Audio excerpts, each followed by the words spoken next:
Numa democracia, mesmo uma democracia ainda imatura como a brasileira, é um princípio básico o direito à livre expressão.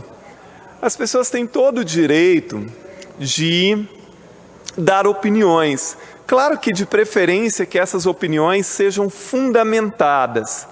E dar opinião não significa ofender o outro, porque a liberdade de expressão, ela também tem um limite, né? Quando se diz que temos direito à liberdade de expressão, essa liberdade vai até o ponto de que essa expressão não signifique humilhar o outro, ofender o outro, né? Isso é fundamental. Agora, nós sempre, né, e as pessoas não gostam, a gente gosta de ouvir aquilo que a gente acredita, a gente gosta de ouvir aquilo que a gente concorda, aquilo que a gente partilha. Nós detestamos ouvir aquilo que vai contra aquilo que nós acreditamos, aquilo que nós mesmos pregamos.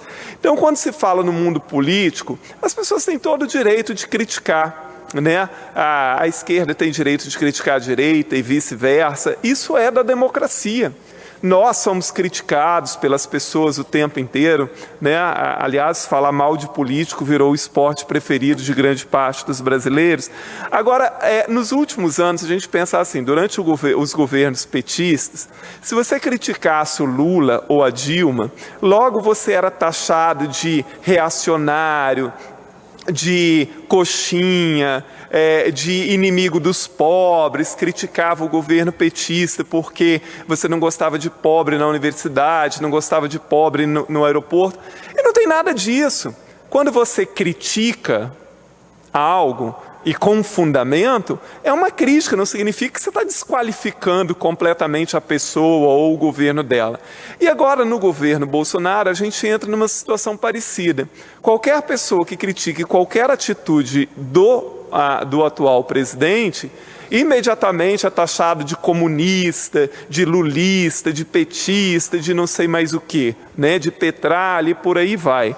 Ora, assim, eu comecei a acompanhar a política muito cedo e sempre critiquei os políticos que eu votei, presidentes. Então, critiquei Sarney, critiquei Collor, critiquei Itamar, critiquei Fernando Henrique, critiquei Lula, critiquei Dilma e critico Bolsonaro também, com fundamento. Agora, essa história das pessoas desqualificar, porque eu não concordo com o que você pensa, então imediatamente as pessoas já dizem, porque você não vale nada, eu sempre desconfiei, nunca mais, votei em você, mas não voto mais e tal, por uma mera opinião, ou por uma discordância, ou por uma crítica fundamentada. Isso é ridículo. Imagina, eu conheço N pessoas que pensam diferente de mim, que têm posições completamente opostas a mim, e são pessoas que eu admiro muito. Discordo delas, mas são pessoas qualificadas, são pessoas boas, são pessoas íntegras, apenas pensam diferente de mim. E é assim que deve ser. Agora, é claro, nós, às vezes, nos metemos em confusões com essas discussões. Nessa semana, quando o presidente diz que vai indicar o seu filho para a embaixada dos Estados Unidos. Quer dizer, é uma polêmica inútil porque nós precisamos discutir o que fazer com 13 milhões de desempregados, com 25 milhões de subempregados, com a questão da violência, com a economia que está um marasmo. Isso são temas que deveriam estar na ordem do dia. Mas aí se pauta discussões completamente sem sentido que não nos levam a nada. Então você diz assim, olha,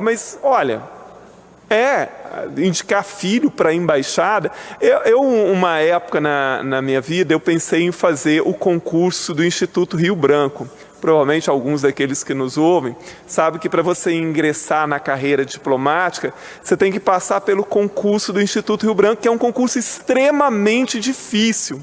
E depois fazer uma preparação até um dia, quem sabe, chegar em embaixador. Existe, sim, ali uma dificuldade imensa. Eu desisti, eu cheguei a fazer uma prova do Instituto Rio Branco, é uma prova dificílima, desisti.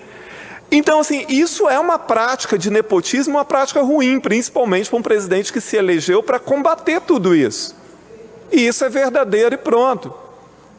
Agora, enquanto nós não, e eu tenho pensado muito sobre isso, enquanto o Brasil não reformular a cabeça da população para uma democracia, para conviver com a diferença, para conviver com quem pensa diferente, para conviver com quem é capaz de discutir de verdade, parece que nós estamos vivendo num país que nós estamos enlouquecendo todo mundo junto sem perceber.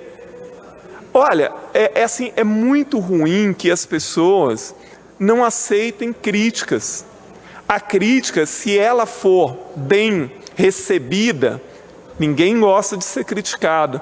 Ela significa uma oportunidade para o crescimento. E aí algumas pessoas, no meu caso, né, às vezes falam assim, você criticou isso, mas você não critica o governador do estado. Critico nessa questão, então, de indicação política, de apadrinhados. Aqui, quando o governador do estado do Espírito Santo esteve aqui, 2 meses depois de assumir o governo, eu critiquei e questionei ele aqui com as câmeras ligadas em público, sobre indicações de parentes, de amigos, de não sei mais o quê. Eu sempre fui radicalmente contra isso e posso criticar à vontade, porque eu jamais indiquei amigos ou parentes para cargo público. Nunca fiz isso, sou radicalmente contra. Eu tenho vários parentes, vários amigos, pessoas altamente competentes, desempregadas. Mas eu não faço isso. Eu poderia empregar no meu gabinete, não emprego, porque não é essa a minha função. Então, assim, nós precisamos aprender a conviver com opiniões diferentes. E o fato de criticar uma atitude de um governo, de um parlamentar, ou seja lá de quem, não significa estar desqualificando todo aquele governo, todo aquele político, todo aquele parlamentar. Significa que você discorda de um determinado ponto, de uma determinada ação, e tão somente. Porque senão, aquilo que tanto se criticou nos governos, né, lulopetista, em que você não podia falar absolutamente nada contra, porque imediatamente você era rechaçado como coxinha, como reacionário, não sei mais o quê. Então parece que nesse aspecto, bolsonaristas e lulistas são muito parecidos. Porque qualquer crítica que você faça ao governo Bolsonaro, imediatamente você é desqualificado como comunista, como está torcendo contra o Brasil. Desde quando você criticar uma ação de um político, assim, então eu critico, muitas vezes eu critico o governo Casagrande. É do meu partido, quantas vezes já votei contra o projeto, votei contra a LDO recentemente. Isso significa que eu estou torcendo contra o Espírito Santo? Óbvio que não. Então, assim, eu quero e vou continuar tendo a liberdade de criticar e sempre com fundamento, independente se as pessoas gostam disso ou não. Tem uma fábula que talvez muitos lembram de ter visto lá na escola, no ensino fundamental, que se você não conhece, você que nos ouve, é uma fábula pequenininha, se chama O Menino, o Velho e o Burro. É uma fábula maravilhosa, que fala da história do menino, o velho e o burro. O menino ia puxando o burro com o velho para ir à feira, aí as pessoas criticavam, olha lá o velho no bem bom deixando o menino andar a pé. Aí o velho trocava, o menino ia para o burro, o velho ia puxando, olha lá o menino no bem bom e o velho puxando. Aí os dois resolveram ir no burro, olha lá, estão sacrificando o burro e tal.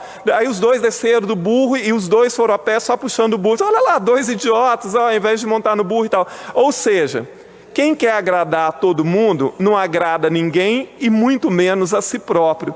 Portanto, a gente tem que ter opinião e tem que ter posicionamento. Algumas pessoas vão gostar disso, outras não gostarão, você vai ser sempre criticado. Agora, se você tentar agradar a todo mundo o tempo inteiro, você vai estar fazendo bobagem. Então, na verdade, é isso, assim, né? Nós temos que aprender. Eu admiro muito muita gente que pensa diferente de mim, que tem posicionamento diferente de mim, são pessoas qualificadas, são pessoas honradas, etc. E o fato das pessoas acreditarem em determinadas coisas ou em determinados pontos que eu discordo não faz delas melhor nem pior do que a mim. E assim a vida é e assim a democracia deve ser. Muito obrigado.